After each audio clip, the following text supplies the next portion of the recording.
তোমরাও কি দোকানের মতো আমলকির খাট্টা মিঠা হাজমোলা বাড়িতে বানাতে চাও? তাহলে পুরো রেসিপিটা তোমাদের জন্য।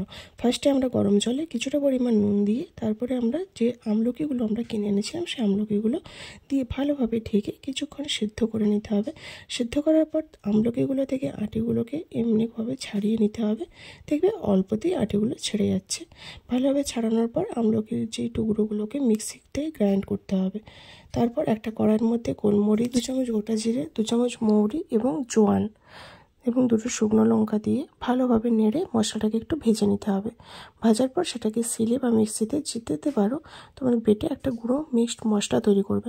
তারপর যে আমলকির পেস্টটা আমরা বানিয়েছিলাম সেটাকে কড়াইয়ের মধ্যে দিয়ে ভালোভাবে নাড়তে চাড়তে তারপর 1 বাটি পরিমাপের আমরা যেটা চট গুড় বলি সে গুড় দিতে হবে। তারপর একটু আদা এবং একটু লবণ দিয়ে ভালোভাবে নাড়িয়ে যে মশলাটা আমরা করে রেখেছিলাম সেই মশলাটা দিয়ে ভালোভাবে নাড়তে হবে এবং শেষে চাট মশলা ও একটু বিট লবণ অ্যাড করতে হবে।